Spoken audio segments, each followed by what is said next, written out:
Salut à tous, aujourd'hui nous allons parler d'un sujet aussi fascinant que controversé, comment transmettre son énergie sexuelle.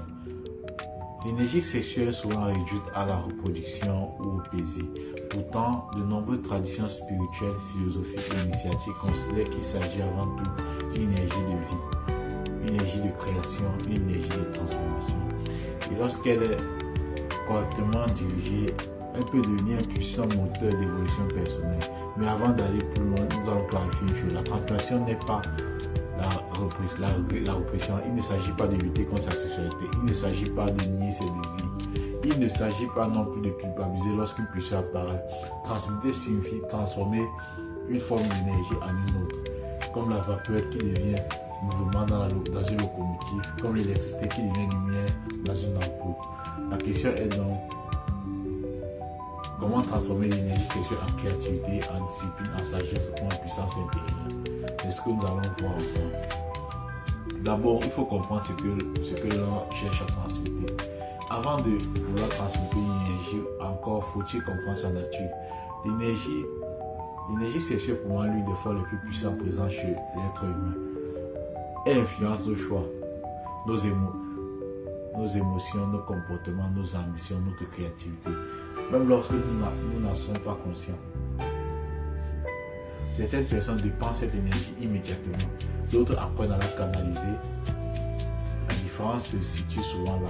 L'énergie n'est ni bonne ni mauvaise. Tout dépend de ce que nous en faisons.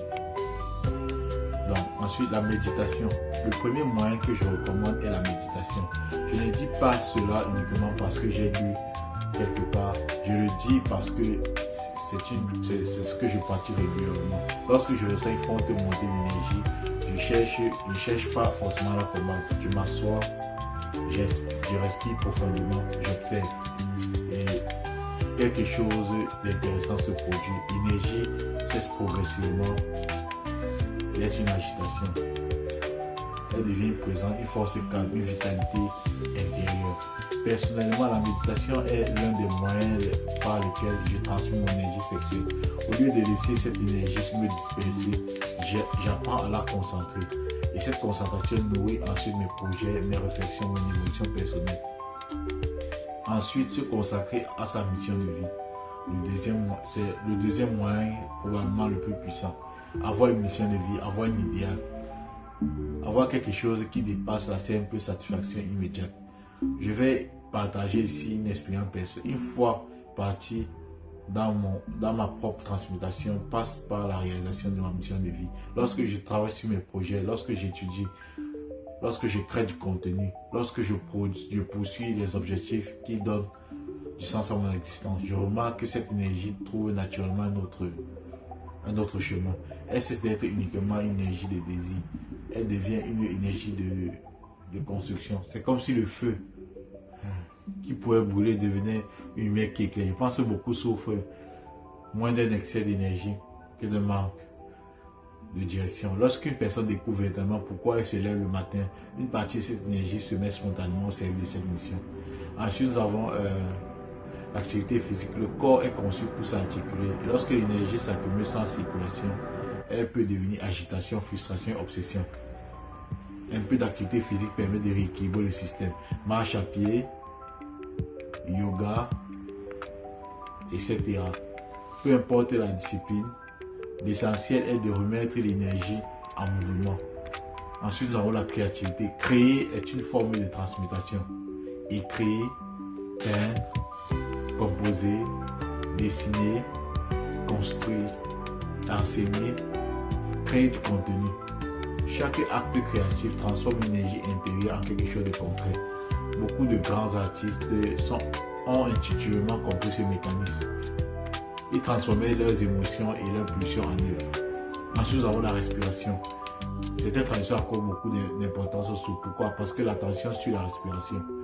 Et l'énergie suit l'attention. Lorsque nous apprenons à respirer consciemment, nous reprenons progressivement le contrôle de nos états intérieurs. Ensuite, nous avons l'élévation de la conscience. La véritable transmutation ne consiste pas seulement à déplacer une énergie. Elle consiste à élever son niveau de conscience. Plus notre conscience grandit, plus nos impulsions deviennent des choix. Nous ne sommes plus simplement poussés par nos désirs. Nous devenons capables de les orienter. Et enfin, les erreurs à éviter. Ne pas culpabiliser, ne pas se juger, ne pas entrer dans une guerre intérieure. Ne pas croire que la transmutation signifie suppression. Une énergie combattue devient souvent plus forte.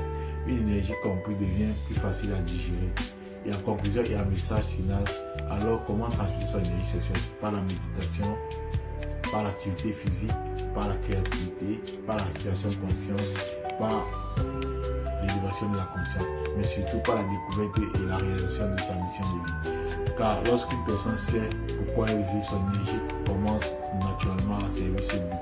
On va parler des deux outils qui m'aident le plus sont la méditation et le travail quotidien sur ma mission de vie.